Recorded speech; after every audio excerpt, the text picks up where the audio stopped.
stars stretched and twisted like pulled candy.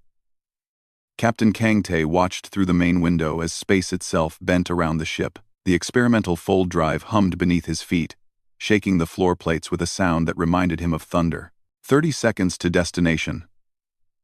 Pilot Woo Sung called out from his seat. His hands moved across the controls with the easy skill of someone who had flown through storms and survived. Drive is holding steady. Tae nodded. The Horizon was humanity's first true deep space vessel. They had spent 3 years building it, testing it, preparing for this moment. Today they would jump farther than any human had ever traveled. Today they would prove that the stars belong to everyone. 20 seconds, Wu said. Dr. Yuna Park stood at her science station, watching data scroll across her screen. She was a small woman with sharp eyes and a mind that never stopped working. She had dreamed of this day since she was a child looking up at the night sky. 10 seconds. Engineer Hana Cho gripped her console. She had built half the systems on this ship with her own hands. She knew every wire, every circuit, every bolt. If something went wrong, she would feel it before the computers did. 5, 4, 3, 2, 1. The universe screamed. The Horizon burst out of fold space with a sound like breaking glass.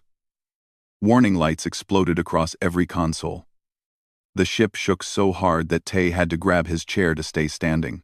"Report!" he shouted. Hana's fingers flew across her keyboard. "Drive overloaded. We jumped too far. We're 40,000 light-years off course." Yuna stared at her screen with wide eyes. "Captain, you need to see this." Tae turned to the main window, and his breath stopped. Ships. Hundreds of ships. They filled the space around the Horizon like a wall of metal and weapons. Each one was massive, 10 times the size of the human vessel. Their hulls were black and red, covered in symbols that looked like teeth. Weapon ports glowed with orange fire, ready to destroy anything that moved. 200 warships, Yuna said quietly. Unknown design, unknown origin. Lieutenant J. Kim stood from his security station. He was a tall man with broad shoulders and a face that showed no fear. His hand moved to the weapon at his hip, a habit from his years in the military. "They've surrounded us," he said. "No escape route." Wu laughed nervously. "Well, this is interesting." The main screen flickered. Static filled the display, then cleared to show a face. It was not human. The creature had gray skin stretched over a skull that was too long. Its eyes were black and empty, like holes in space. When it spoke, its voice was cold and sharp. "Unknown vessel. You have entered the sacred territory of the Korath Empire. Surrender immediately or face destruction. You have 10 seconds to comply." "I will bribe. I will bribe. I will bribe." The message ended. The screen went dark. Silence filled the bridge. Everyone looked at Captain Tae. He studied the alien fleet through the window. He counted the weapon ports on the nearest ship. He measured the distance between their position and the closest gap in the formation. His mind worked through the options like a machine processing data. Then he smiled. "Open a channel," he said. Hana hesitated. "Captain, open a channel." She pressed a button. A green light appeared, showing the connection was active. Tae stood straight and spoke clearly. "This is Captain Kang Tae of the Earth vessel Horizon. We are explorers. We came here by accident due to a navigation error. We mean no harm to you or your empire." He paused, letting his words sink in across the alien fleet. "But we do not surrender." He gestured to Hana. She cut the transmission. Jay raised an eyebrow. "Bold." "Honest," Tae corrected. "We don't know who they are. They don't know who we are. Let's see what happens." On the bridge of the Korath flagship, High Commander Velos stared at his screen with confusion. In his 400 years of service to the Empire, he had encountered 62 different species. Every single one had surrendered the moment they saw the fleet. Some had begged for mercy, some had tried to run. All of them had shown fear. These creatures showed nothing. Ambassador Thera stood beside him, watching the human transmission with careful eyes. She was smaller than most Korath, with silver markings on her gray skin that showed her rank. Her job was to study new species, to find their weaknesses, to help the Empire control them. Interesting, she said softly. Velos made a sound of disgust. They are stupid. They do not understand their situation. Perhaps, Thera tilted her head. Or perhaps they understand it very well. Impossible. Look at their ship. It is tiny. Their weapons are primitive. They have no shields, no armor worth mentioning. They are insects. Thera did not answer. She was watching the human captain's face on the recording. His eyes were calm. His breathing was steady. His body showed no signs of stress. She had studied fear for 200 years. She knew every sign, every signal, every small movement that showed when a creature was afraid. This human showed none of them. Fire a warning shot, Velos commanded. Perhaps they need a demonstration. A plasma beam erupted from the flagship. It passed close to the horizon, so close that the heat scorched the hull. The ship shook from the force of it. Any normal species would be terrified now. Any normal species would be begging for mercy. The humans opened another channel. Captain Tay appeared on screen. His uniform was slightly burned from the heat that had leaked through the hull. A small cut on his forehead was bleeding. Behind him, his crew was working calmly at their stations, fixing damage, running checks, doing their jobs. Tay looked directly at the camera and spoke. Was that supposed to scare us? He smiled again, and the transmission ended. Velos stood frozen. He did not know what to say. He did not know what to think. In 400 years, no one had ever spoken to him like that. Thera touched his arm. Commander, I need to study these creatures more carefully. There is something about them that we do not understand. There is nothing to understand. Velos growled, but his voice was not as strong as before. They are primitive. They are weak. They will submit. They have not submitted yet. Velos looked at the small human ship surrounded by his 200 warships. He should destroy it. He should burn it to ash and forget these strange creatures ever existed. But something stopped him. Something in the human captain's eyes. Something in the way the crew moved without panic. Something that felt wrong. For the first time in centuries, High Commander Velos felt something he had forgotten: doubt. On the horizon, Captain Tay turned to his crew. They were all watching him, waiting for orders, trusting him completely. Hana, fix what you can. Yuna, I want to know everything about these aliens in 1 hour. Wu, find us an escape route, just in case.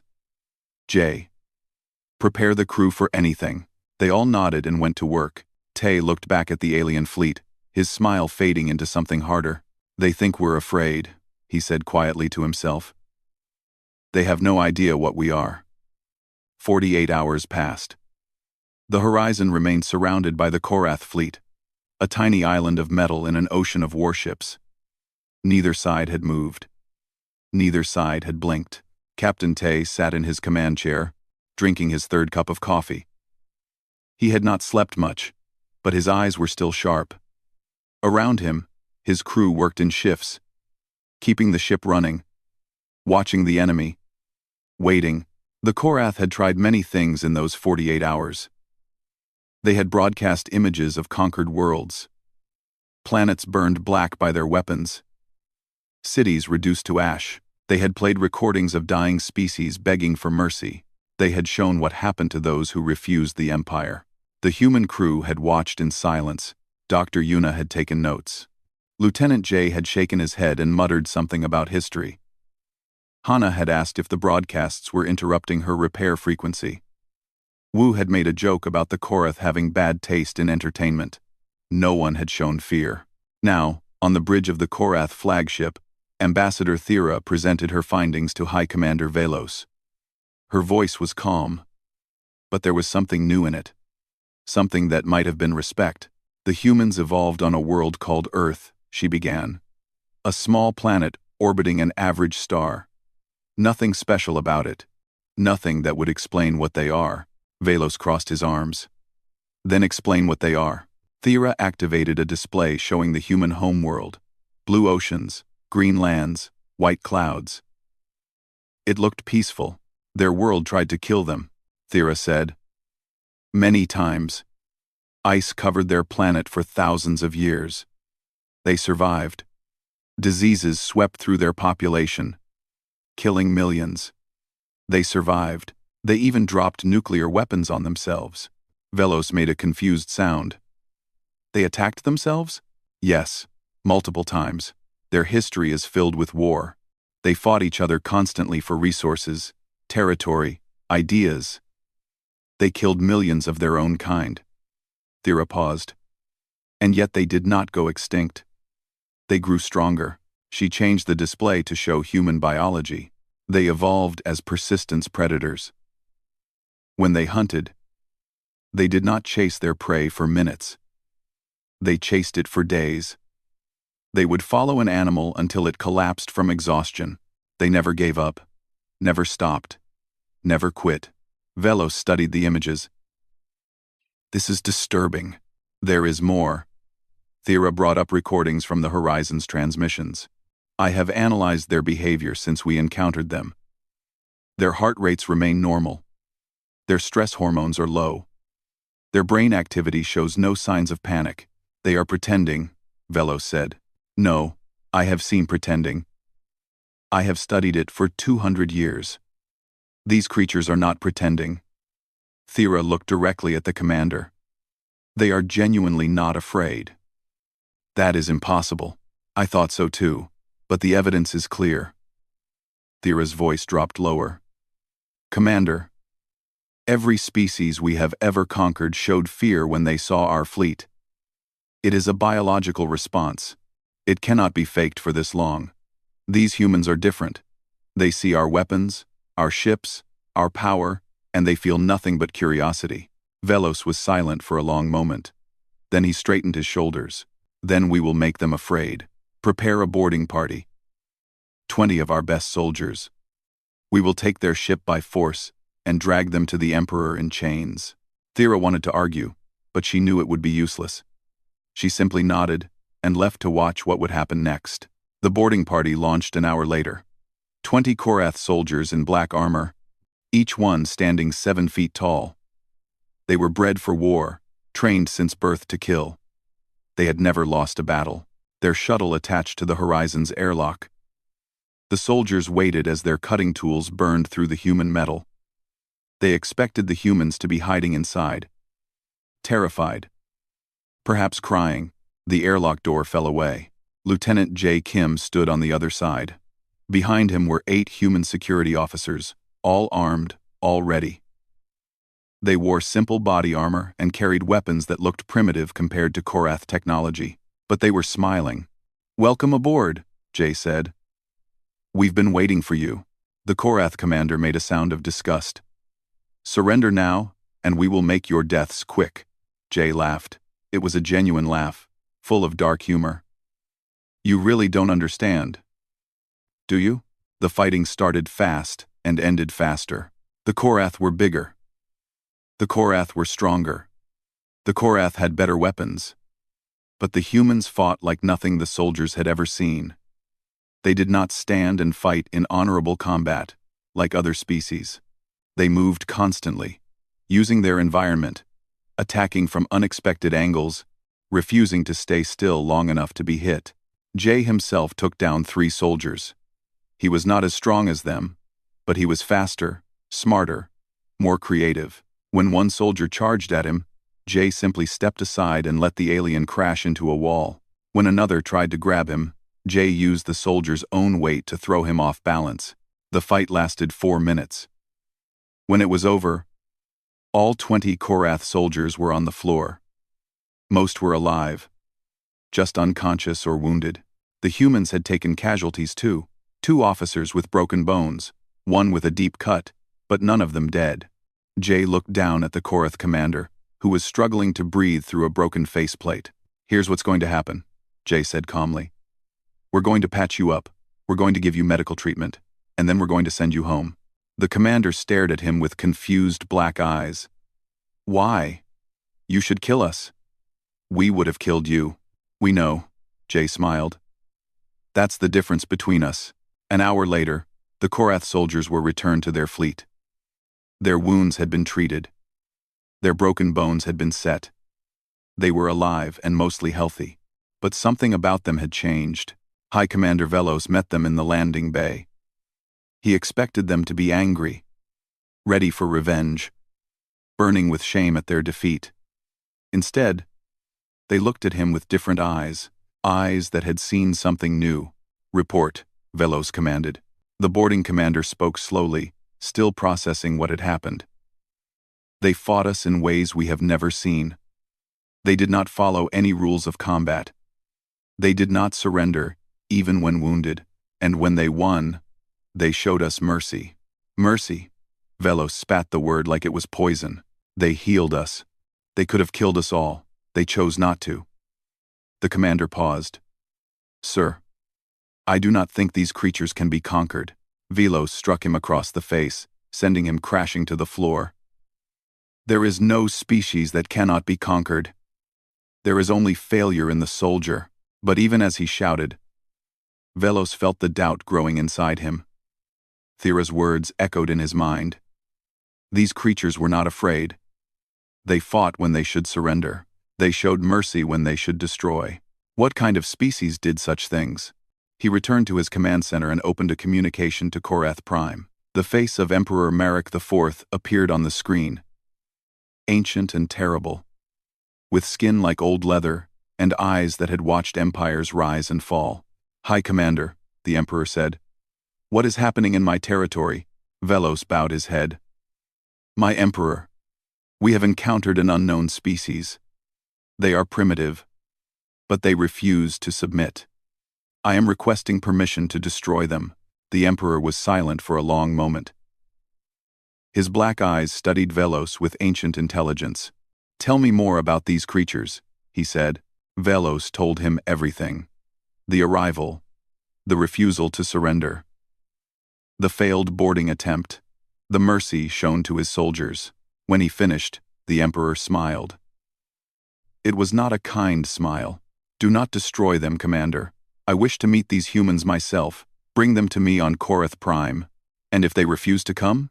The Emperor's smile grew wider. Then, make them understand that I always get what I want. The transmission ended. Velos stared at the blank screen, then turned to look at the tiny human ship floating among his warships. He had faced 100 species across 4 centuries.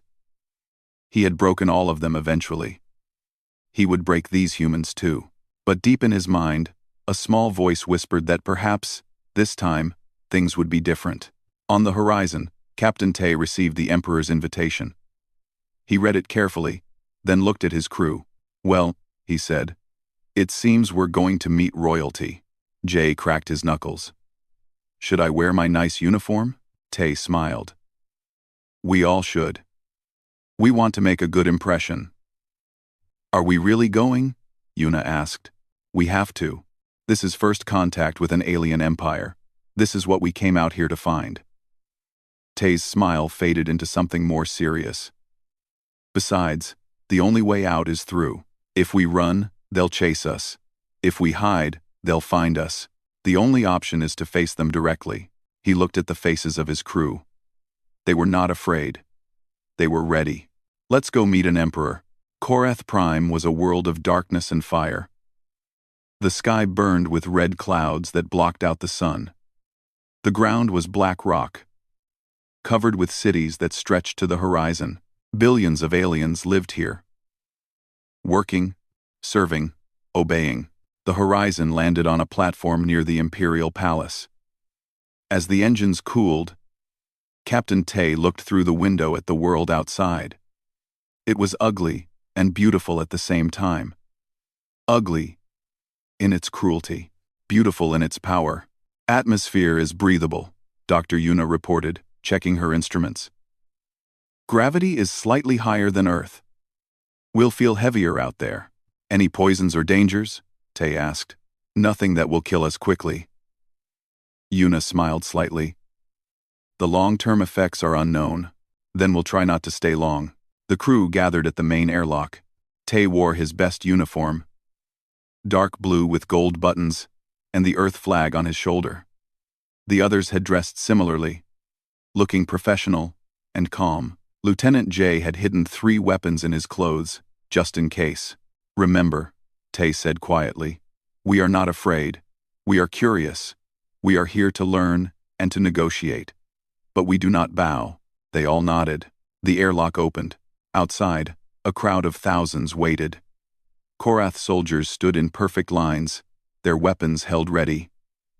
Civilians watched from behind barriers, their black eyes following the humans with a mix of curiosity and confusion. They had seen conquered species before. They had never seen a species walk out of a ship with straight backs and calm faces. Ambassador Thera met them at the bottom of the ramp. She wore formal robes covered in silver symbols. Her expression was unreadable. "Welcome to Korath Prime," she said. "The Emperor awaits you." "Thank you for the invitation," Tay replied politely. "Your world is impressive." Thera tilted her head. She had expected anger or fear or at least nervousness. Instead, the human captain sounded like he was visiting a friendly neighbor. She led them through the streets toward the palace. The crowds watched in silence. Hannah took photographs of the buildings. Fascinated by the alien architecture, Wu waved at a group of young Korath children who were staring at him with huge eyes. The children looked shocked, then slowly waved back. "Your pilot is unusual," Thera observed. "He's friendly," Tay said. "We all are, when given the chance." The palace was massive, built from black stone and decorated with the bones of extinct species. Skulls of strange creatures lined the walls. Weapons taken from conquered armies hung in display cases. Everything was designed to show power and inspire terror. Yuna studied it all with scientific interest. "These bones are from at least 40 different species," she murmured. "The variety of anatomy is fascinating." Jay leaned close to her. "Maybe don't say that out loud." "Why not? It's true." They entered the throne room, and even the humans had to pause for a moment. The room was enormous, larger than most buildings on Earth. The ceiling disappeared into shadows high above. The floor was polished so smooth that it reflected everything like a mirror. And at the far end, on a throne made from the bones of his enemies, sat Emperor Merrick IV. He was ancient. His skin was gray and wrinkled, hanging from a skull that seemed too large for his body. His eyes were completely black, with no whites or pupils. Just endless darkness. When he spoke, his voice echoed through the room like thunder.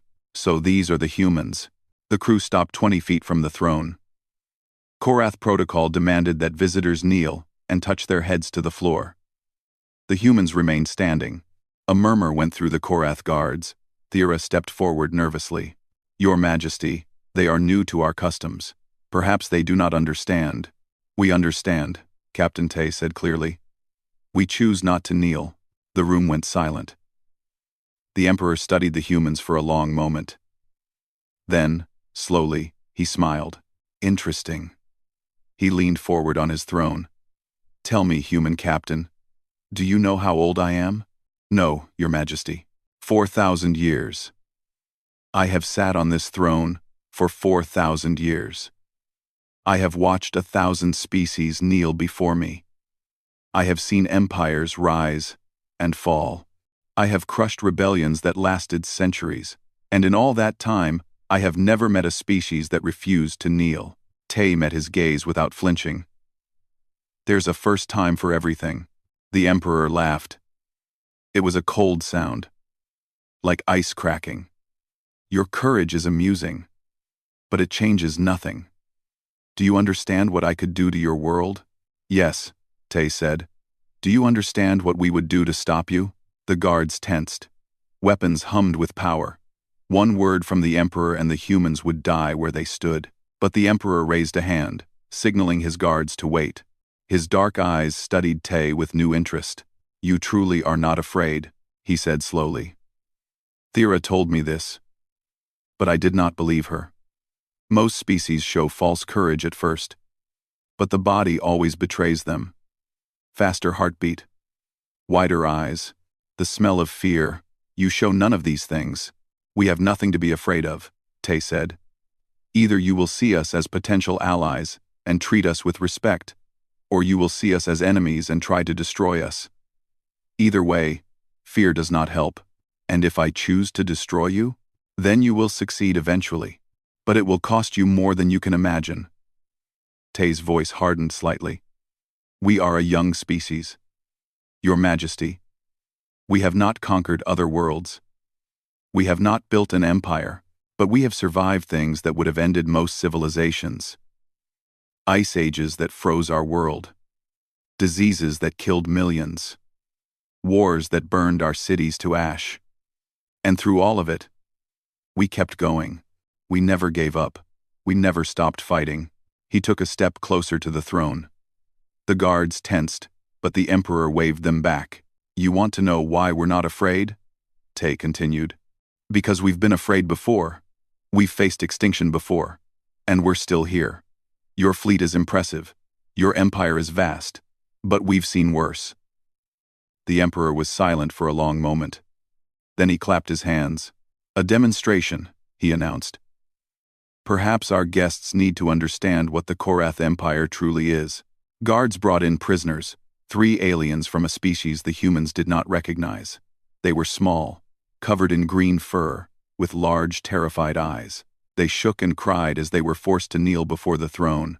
These creatures are from a world that rebelled against us, the Emperor explained casually. Watch what happens to those who defy the Empire. A guard raised his weapon. Stop, Dr. Yuna said suddenly. Everyone turned to look at her.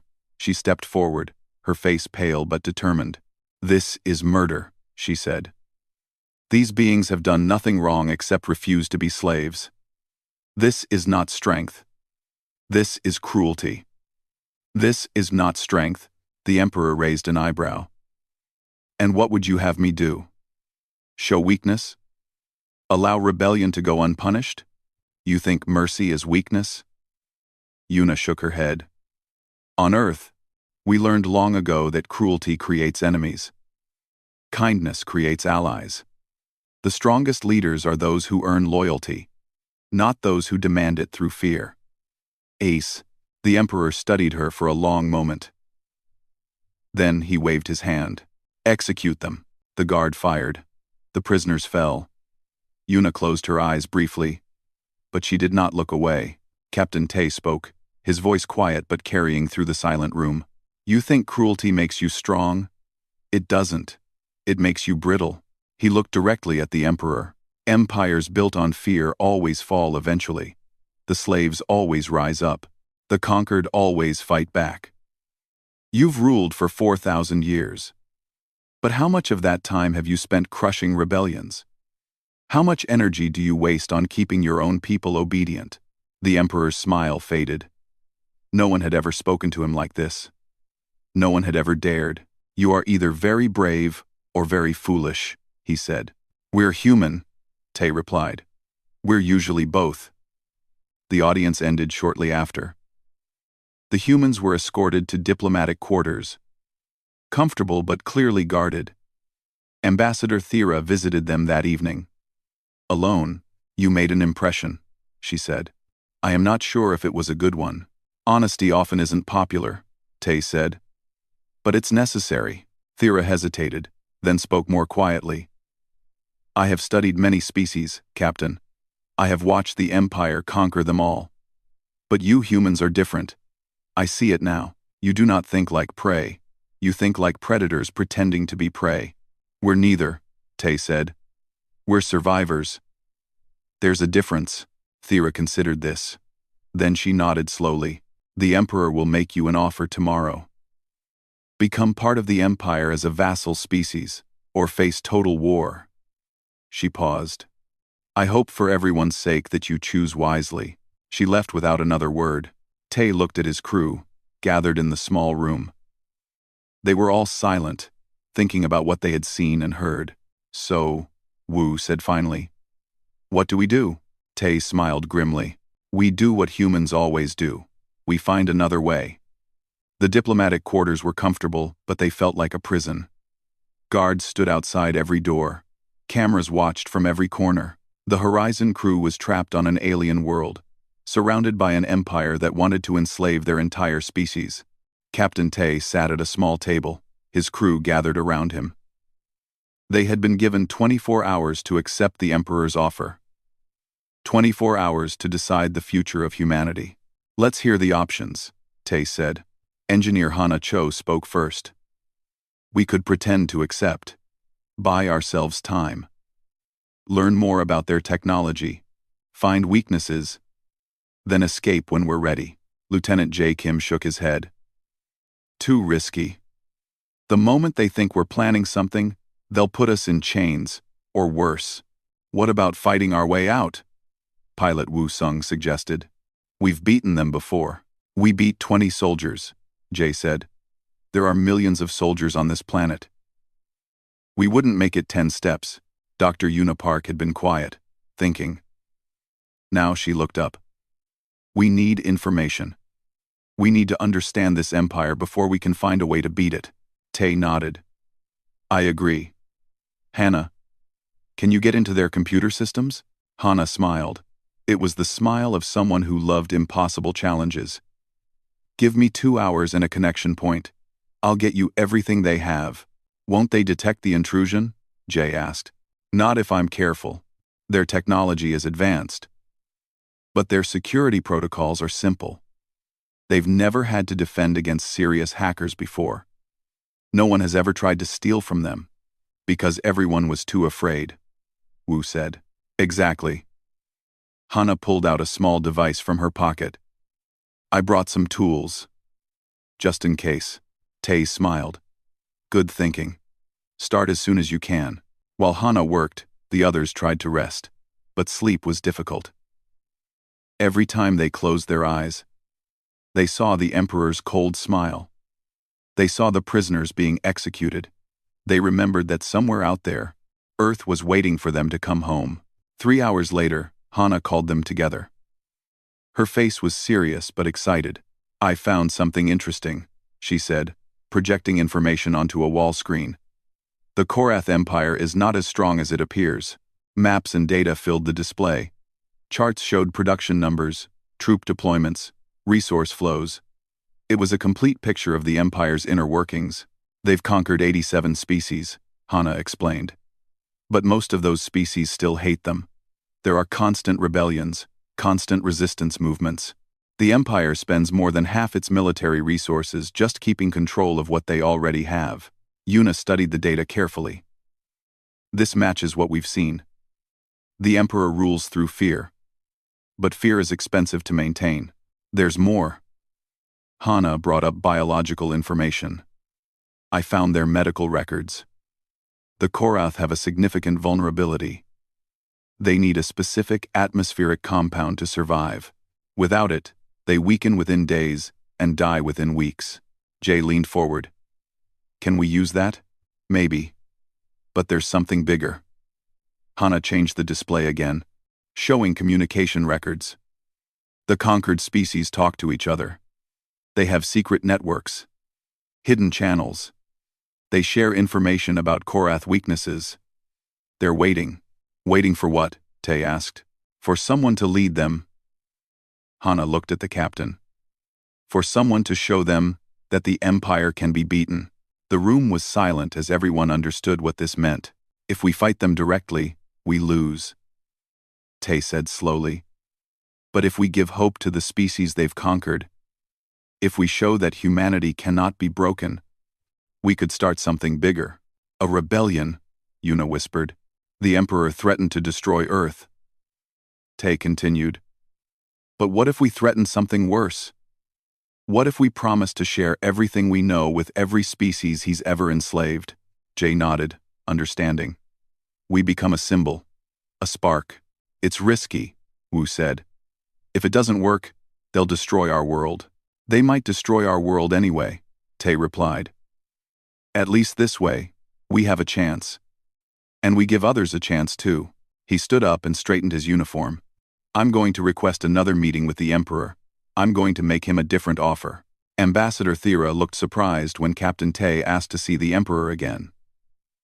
She had expected the humans to spend their 24 hours in fear, arguing among themselves. eventually accepting their fate. Instead, the human captain looked calmer than ever.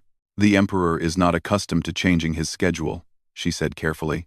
"Tell him I have a proposal he'll want to hear." Tay's voice was confident. "Tell him humanity is offering something better than submission." Thera studied his face, trying to read his intentions. She found nothing but determination. "I will deliver your message," she said finally. 2 hours later, the humans stood before the Emperor again. This time, the throne room was less crowded. Only the Emperor, his personal guards, and Ambassador Thera were present. It felt more intimate, more dangerous. "You requested this audience," Emperor Merrick IV said. His voice was curious rather than angry. "I assume you have made your decision." Tay stepped forward. "We have, Your Majesty, but not the decision you expected." The Emperor's dark eyes narrowed. "Explain." "You offered us 2 choices, submit or be destroyed. We choose neither." Tay spoke clearly, his words carrying through the room. "Instead, we offer you a 3rd option. Alliance." A murmur went through the guards. The Emperor raised a hand for silence. "Alliance," he repeated. "You want to ally with us as equals?" "Yes. Humanity has skills that could be valuable to your empire. We are adaptable. We are creative. We solve problems in ways that other species cannot. As allies, we could help you strengthen your holdings, improve your technology, find better ways to manage your territory." The Emperor laughed coldly. "And as enemies? As enemies, we would be your worst nightmare." Tay's voice hardened. "Your Majesty, I have seen the cracks in your empire. I know about the rebellions, the resistance movements, the species that hate you and wait for their chance to strike. Right now, those movements are scattered and weak. But what if someone unified them?" The room went very still. "What if we shared everything we know with every species you've ever conquered?" Tay continued. "Our history of fighting against impossible odds. Our strategies for defeating larger enemies. Our technology for the weak to hurt the strong. We would become the spark that lights a fire across your entire empire. You threaten me?" The Emperor's voice was dangerous now. "I offer you a choice, the same choice you offered us." Tay met his gaze without fear. "You can have humanity as an ally, working with you to build something better. Or you can have humanity as an enemy, inspiring every slave and conquered people to rise up against you." He paused. "The question is, which costs you more?" Emperor Merrick IV was silent for a long moment. His ancient mind worked through the possibilities.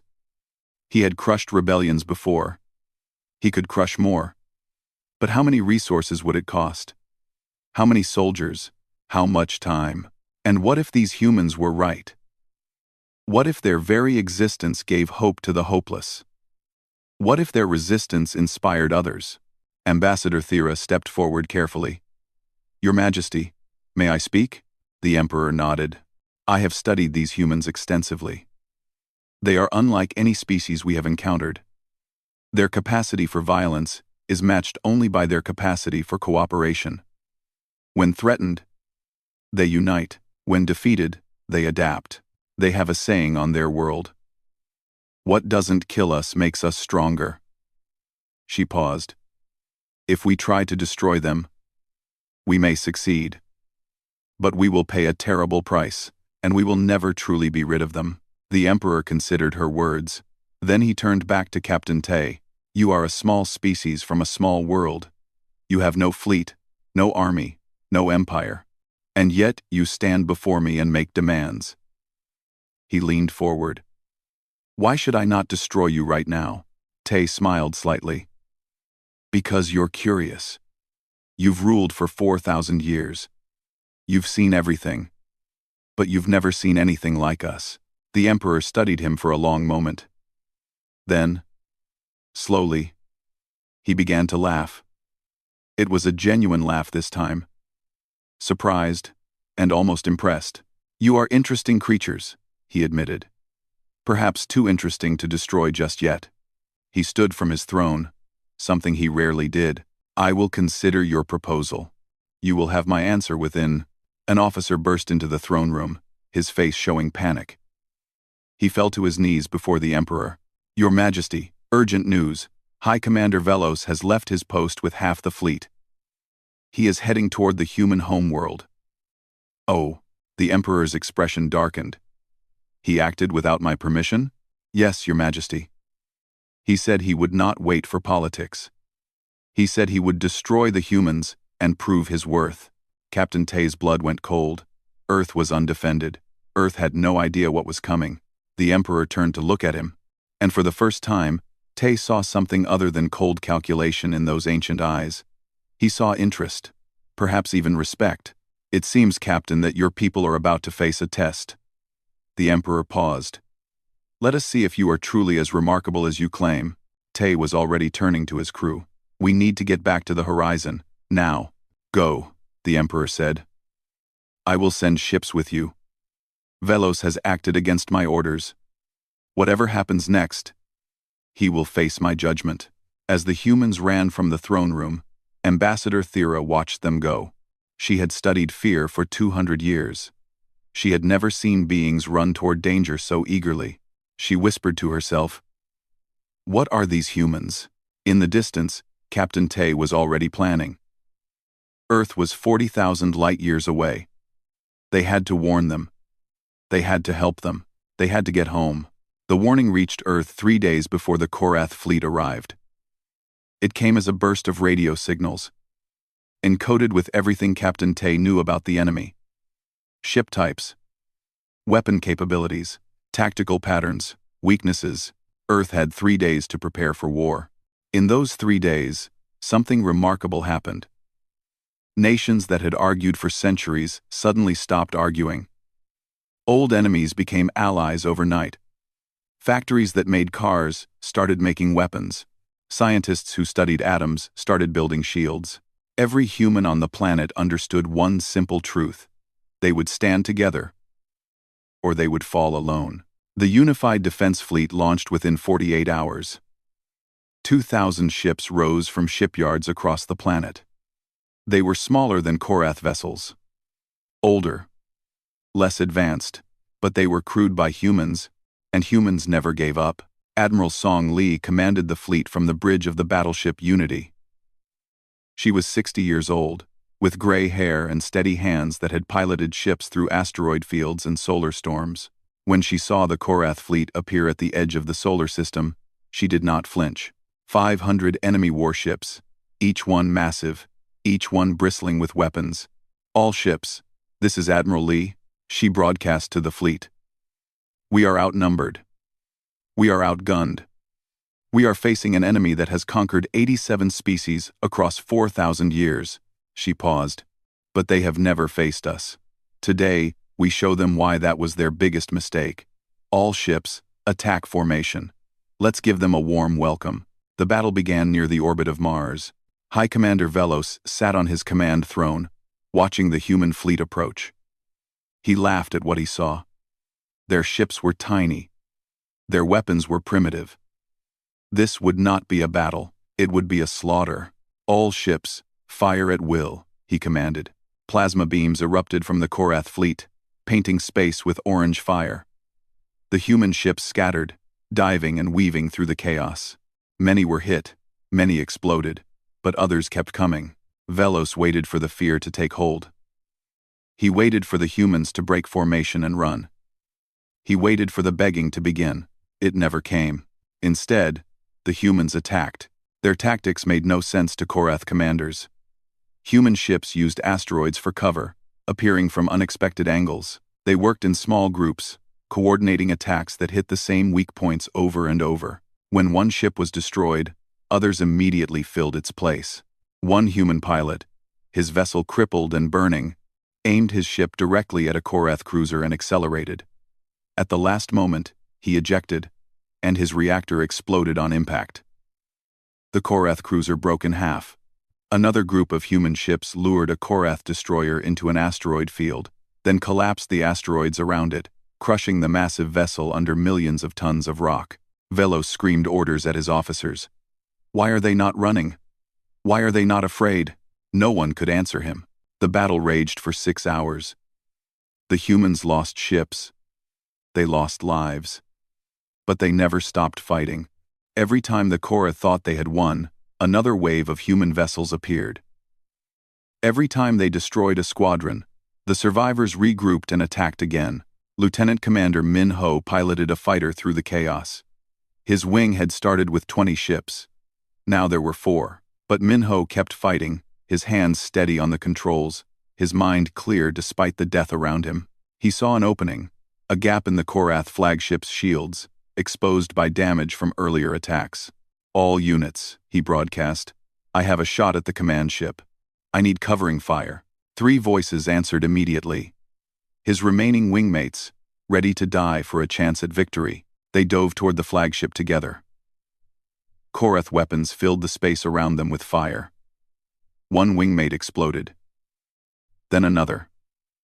Then the third. Min Ho was alone. His shields failed. His hull cracked. Alarms screamed warnings that he ignored. He fired his last missile directly into the gap. The explosion tore through the Korath flagship's secondary reactor.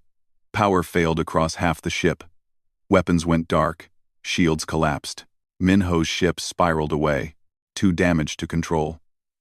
But he was still alive, drifting in the wreckage, watching the Korath command ship burn. At that moment, the horizon arrived. Captain Tay burst from fold space with a small escort of Korath vessels loyal to the Emperor.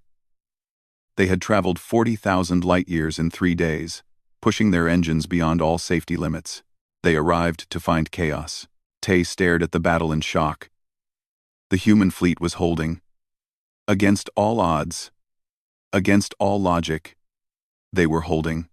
"Broadcast on all frequencies," he ordered. "Korath Fleet, this is Captain Kangtae speaking. High Commander Velos has acted without Imperial authorization. Emperor Marek IV orders all Korath vessels to stand down immediately. Any ship that continues fighting will be considered a traitor to the Empire." The transmission went out. For a moment, nothing changed. Then, one by one, Korath ships stopped firing. They had heard the Emperor's name. They knew what happened to those who disobeyed. Half of Velos's fleet surrendered within minutes, but Velos himself refused. His damaged flagship turned toward the horizon, weapons charging for a final strike. "Kill the human captain," Velos ordered. "Kill him, and we can still win this." Lieutenant J. Kim did not wait for orders. He grabbed a boarding shuttle and launched toward the Korath flagship before Captain Tay could stop him. "Jay, what are you doing?" Tay shouted over the radio. "Finishing this," Jay replied calmly. "Keep the ship safe, Captain. I'll be back soon." The shuttle crashed through a hole in the flagship's hull. Jay and 4 volunteers fought their way through the burning corridors, facing Korath soldiers who were terrified and confused. The ship was dying around them, but the humans pushed forward. They found Velos on the bridge, surrounded by his last loyal guards. Jay stepped forward, his weapon ready. "It's over, Commander. Your fleet has surrendered. Your ship is destroyed. You have lost." Velos drew his own weapon. "I do not lose to insects." The fight was brief. Velos was a leader, not a warrior. He had spent centuries giving orders, not fighting. Jay had spent his whole life in combat. When it was over, Velos lay on the floor, defeated but alive. Jay stood over him, breathing hard. "You should have listened," Jay said quietly. He contacted the horizon. "Captain, the flagship is secure. Velos is captured." Tay closed his eyes in relief. "Good work, Lieutenant. Come home." The battle was over. 2 weeks later, a new chapter began. Emperor Marek IV, faced with the undeniable evidence of human capability, made a decision that shocked the entire galaxy. He offered Earth not just peace, but a seat at the Imperial Council. Not as subjects, as equals. The treaty was signed on the horizon itself, in the same ship that had started everything by accident. Ambassador Thera represented the Emperor. Captain Tay represented Earth. They exchanged documents and spoke formal words while cameras broadcast the event to 100 worlds. Afterward, when the formalities were done, Thera approached Captain Tay privately. "You know, this changes everything," she said. Every conquered species in the Empire saw what you did. They saw humans fight and survive. They saw you stand against the most powerful military in the galaxy and refuse to fall. Tay nodded. I know. There will be rebellions. There will be chaos. The Empire will never be the same. Maybe that's a good thing. Tay looked out the window at Earth, blue and green and beautiful. Maybe it's time for things to change. Thera studied him for a long moment.